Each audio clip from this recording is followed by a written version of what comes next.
This video is about the agricultural and industrial reforms enforced by Zulfikar Ali Bhutto, so don't skip it and must watch complete video. Agricultural Reforms. Introduction. Zulfikar Ali took oath as the President of Pakistan and first civilian Chief Martial Law Administrator.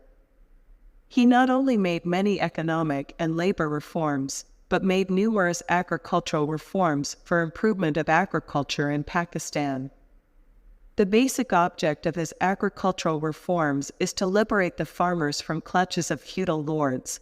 1. The limit of land ownership by individuals. The limit of land ownership irrigated by canals was fixed up to 150 acres and land irrigated by natural rains was up to 300 acres. The land beyond these limits was confiscated and distributed among farmers and peasants. By March 1976, 1.5 million acres of land was distributed to the farmers. 2. The limit of land ownership for government servants. The land purchased by government servants during their services or 2 years after their retirement was limited up to 100 acres.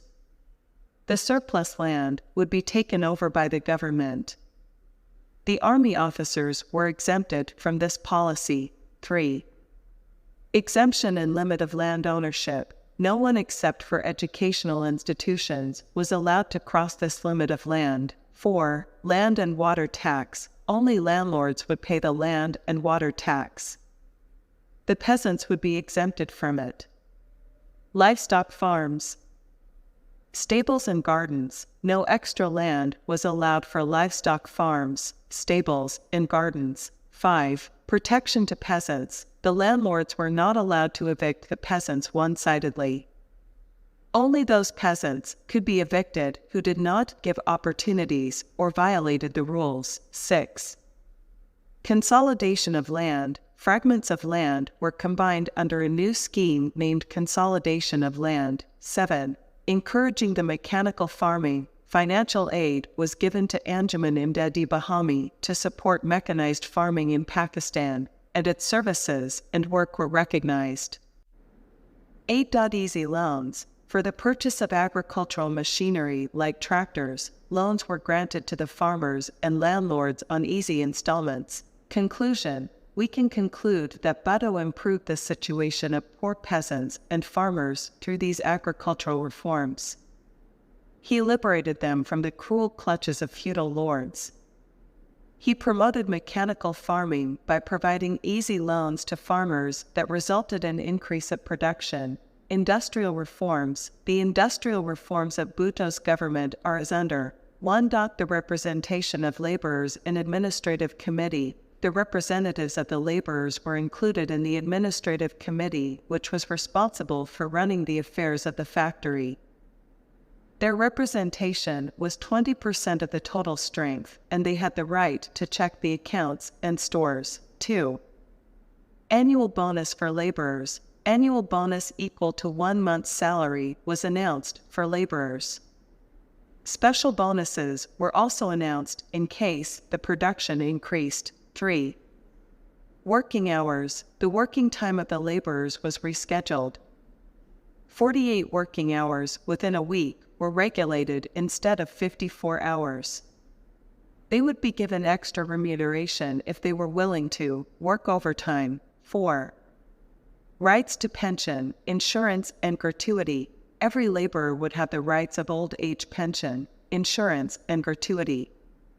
Medical facilities under the Social Security scheme would be given to the laborers, and it would be paid by the owners. 5. Social Security benefits. Under Social Security benefits scheme, the laborers were given free medical facilities, and its costs were to be paid by the owners. It was compulsory to give free medical checkup to every worker. 6. Facilities of housing and education. Every worker would be provided with the facilities of housing and education. Laborers would be provided with the houses to live or paid money for rent.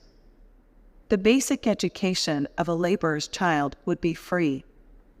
Free education up to matriculation of at least one child was the responsibility of the factory. 7. Industrial Relations Commission. An Industrial Relations Commission was set up for the settlement of the disputes among the laborers through trade unions. Junior courts were set up in this respect so that laborers could have the right to take their cases to the labor courts. 8.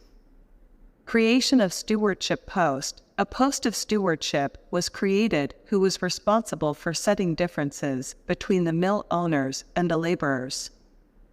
9. Job security. Mill owners were bound to give solid reasons before termination of a laborer for job security purpose so that unfair terminations could be avoided. 10. Conclusion.